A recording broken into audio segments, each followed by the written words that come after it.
galera lá do meu coração, tudo bem com você? Estudando bastante? Bom, eu sou o professor Marcelo, o seu professor do canal Geografia Irada, e vou dar uma super dica para você detonar no vestibular. Se você não está inscrito no nosso canal, convido a você aí para se inscrever, compartilhar aí com seus grupos de estudo, seu grupo aí, né, de medicina, do seu colégio, que com certeza eu ajudarei muito você a conquistar a sua tão sonhada vaga. Na dica de hoje, aluno irado, falaremos sobre as fontes de energias renováveis. Vem comigo aí entender como é que funciona esse processo que pode aparecer no seu Enem. A gente tem que saber de cara que o Brasil ele é, um país de destaque na utilização de fontes de energias renováveis. Contando as duas aí principais, biomassa e hidrelétrica, o Brasil tem 45% da sua matriz energética renovável. E a gente não está nem considerando aqui a solar e a eólica, que também são renováveis. E o Brasil utiliza pouco, mas vem aumentando aí a sua utilização. Petróleo, sim, é a fonte de energia mais utilizada no Brasil, com mais de 35%. No mundo, olha aqui o mundo, tá? O mundo, a biomassa e a hidrelétrica não chegam a 15%, tá? Então você começa a comparar e vê que o Brasil ele é destaque na utilização. A gente começa aí com a nossa principal matriz energética renovável, que é a biomassa. E muito aluno cai em pegadinha falando: ah, Marcelo, o Brasil utiliza mais a hidrelétrica. Não, o Brasil das fontes de energia gerais é o petróleo, segundo é a biomassa, terceiro é a hidrelétrica. Tá? Então vamos cercar aqui para você entender. Então a biomassa é a fonte de energia produzida através de vegetais. Marcelo, lenha? Sim, lenha. Carvão vegetal? Sim, carvão vegetal. Então nós temos também o biodiesel e nós temos aí também o etanol, o álcool, que é considerado biomassa. Elas são renováveis. Eu planto uma árvore, tiro, faço a lenha, faço o carvão vegetal. Eu planto a cana-de-açúcar, ou planto milho, por exemplo, e daí vou ter origem ali ao etanol. E produto, também planto ali mamona, dentre outros produtos, babaçu, produtos oleaginosos, esse é o nome que pode aparecer. Eu vou fazer daí o biodiesel, que eu posso também ser utilizado, é considerado biomassa. Também bagaço ali da cana-de-açúcar também pode entrar nessa fonte de energia. Aspectos positivos, ela é renovável. Então isso é um aspecto bem positivo para a utilização dessas fontes de energias. Negativo, Marcelo? Negativo, a gente pode apontar alguns para vocês. Uma crítica mundial de alguns ambientalistas, de alguns demógrafos também, falam que depois que começou a aumentar a fonte de energia biomassa, também aumentou a fome no mundo, Como assim, Marcelo, aumentou a fome? Porque, por exemplo, antigamente, vários desses produtos, como o milho, o milho é a principal, a base alimentar, aí, tanto para a ração de frangos e suínos, como também base alimentar para os seres humanos. Então, tem alguns países que, em vez de produzir para gerar o alimento, estão produzindo para gerar o etanol, por exemplo, os Estados Unidos. Então, eles contestam que pode aumentar a fome no mundo, as pessoas, os grandes empresários, produzirem o alimento para gerar fonte de energia e deixar de isso ter fornecido como um alimento. Essa aí é uma polêmica bem importante. Sobre a poluição, aí depende, Tipo, o etanol, ele polui menos do que a gasolina. Mas a lenha, ela polui bastante, Ela libera muito carbono para a atmosfera, assim como o carvão vegetal. Então a questão da poluição depende, obviamente, da matriz que eu estou utilizando, Comparado, com outras fontes de energia, como o carvão mineral, obviamente que a biomassa, ela é uma matriz energética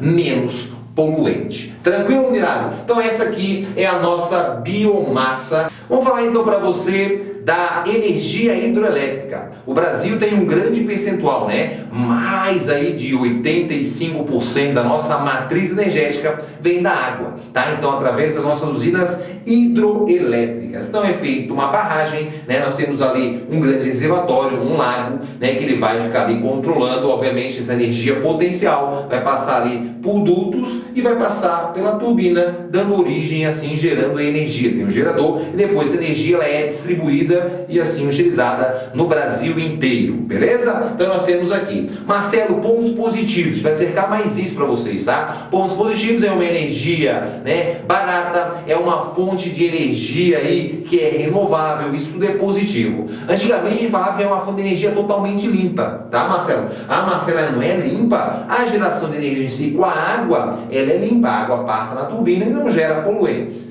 Tá, Marcelo, mas então por que ela é mais limpa? Após a construção de algumas usinas hidrelétricas, como a usina de Belo Monte, de Balbina, começou uma polêmica, né, sobre todo o processo da construção. Não dá para afirmar que uma usina hidrelétrica é limpa, porque quando eu alago uma área, que eu tenho ali a água invadindo uma área de floresta, por exemplo, como foi Belo Monte, aquela vegetação que morre, ela vai liberar carbono. Então isso tem que estar atento ali no enunciado da questão, para você não cair em pegadinha no vestibular e nem no Enem. Então, se falar obviamente que no processo inicial de uma construção de uma usina, vai ter o alagamento, na formação do seu lago, a mortalidade daquelas plantas ali, elas vão liberar sim carbono, também pode liberar algum outro tipo de gás, depende das plantas, né, obviamente, que estão ali naquele processo. Então, as plantas ali podem liberar gás na atmosfera, obviamente, e principalmente o carbono, tá? Então, fique atento apenas essa pegadinha. O Brasil utiliza bastante, principalmente na bacia do Paraná, que é hoje onde tem a maior parte das nossas usinas hidrelétricas, e o maior potencial fica na bacia amazônica, que vem crescendo aí com projetos polêmicos, beleza? A nossa maior usina é Itaipu, né, que ela é binacional, do Brasil e do Paraguai. E o novo projeto, que é a Três Gargantas, que é a maior genuína do Brasil,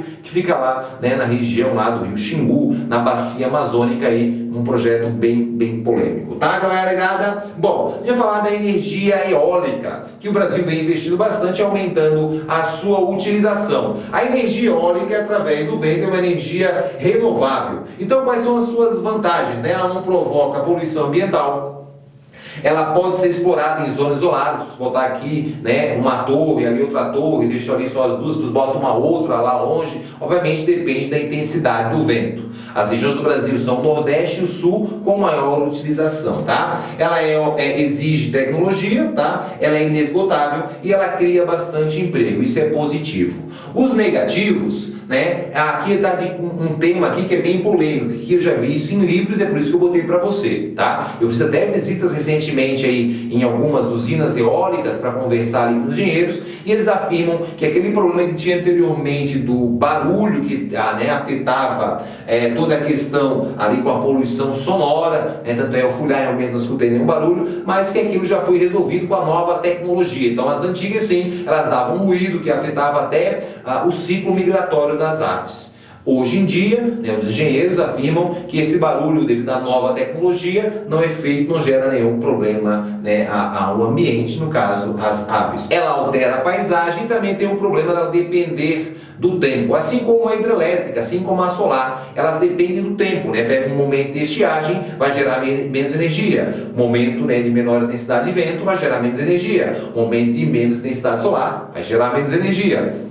Então essas fontes de energias, a hidráulica, a solar e a eólica, tem esse inconveniente. No Brasil, lembrando, o Nordeste e o Sul do Brasil são as regiões aí que mais utilizam. E a energia solar, temos essas placas que vão segurar e transformar isso em energia. Os países de clima temperado, como a Alemanha, como o Japão, utilizam bastante essa matriz energética, tá? Então nós temos a Alemanha, Itália, Japão, Estados Unidos, e o Brasil, apesar de ser um país tropical, utiliza pouco. É uma fonte de energia barata, renovável, tá? Digo barata em si, pelo tempo dela, e nem pouco tempo se paga aí o investimento. Então, muita gente utiliza aí nas suas residências para aquecimento, da água, chuveiro aí bonitinho, para tomar um banhozinho quentinho, irado. Então, ela é utilizada em algumas residências no Brasil, Tem projetos aí para construir usinas solares, como já tem em outros países, tá? Mas o inconveniente dela é depender do tempo. Beleza, mulherado? Bom, essa foi a nossa dica aí sobre fontes de energias renováveis. A gente vai fazer aqui uma mega revisão para você, hiper rápida, apenas para você cercar o que tem que saber, pontos positivos e negativos, e sobre cada uma delas, tá? A gente lembra que no Brasil é mais utilizado a biomassa, que no Brasil o dado oficial é mais ou menos 29%, e dessa biomassa a gente vai destacar o etanol, que o Brasil utiliza bastante, nós temos ali o carvão vegetal e a lenha, tá? E também a gente tem o biodiesel, beleza? Essas aqui são as principais, né, utilizações do Brasil. Então, o etanol, o Brasil vai criar o programa Proálcool na década de 70, entre 74 e 75, onde, obviamente, com alguns incentivos, como subsídios aos usineiros ou carro a álcool mais barato, né, para diminuir a dependência que o Brasil tinha do petróleo após aquela grande crise de 73. Então, o Brasil utiliza bastante, sim, etanol até hoje, tá? Depois do carvão vegetal, por incrível que pareça, o Brasil também utiliza bastante carvão vegetal, né? Tanto aí em indústrias, nós temos aí desde cerâmica, né? Também a produção de alimento, em várias agroindústrias utilizam bastante ainda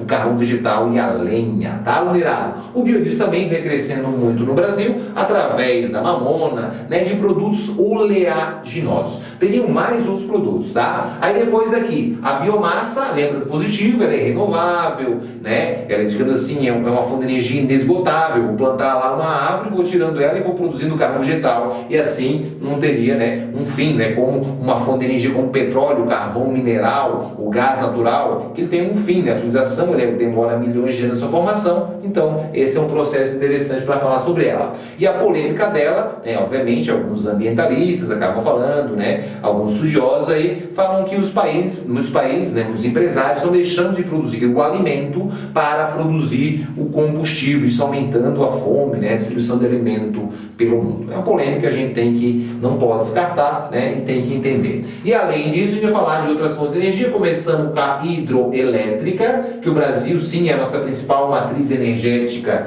para a eletricidade, e a hidroelétrica no Brasil vai corresponder a mais ou menos, a gente vai arredondar para você aqui, botar aqui uns 18%, né, da nossa matriz energética, é através da água, alunirado, tá? Então, através da água, obviamente que é feito lá um lago, uma barragem, né? E essa barragem aqui, que está indo bonitinha em água, vou transformar essa energia. Então, tem os pontos positivos e negativos. Positivos é renovável, né? É uma energia consideravelmente barata. Então, o que tem que saber de negativo? Marcelo, negativo é depender do clima e também ali aquela polêmica que está atual, os impactos ambientais. Ela pode afetar, como temos em alguns casos, né? Problemas na economia, tanto positivo como negativo, tá? Ela vai gerar emprego, assim, né? E também pode afetar, por exemplo, a pesca, a agricultura, depende da região que ela, né, foi instalada. Também caso, por exemplo, da cidade de Itá, em Santa Catarina, que a cidade foi alagada. Então nós temos ali perdas culturais também, podem aparecer assim na sua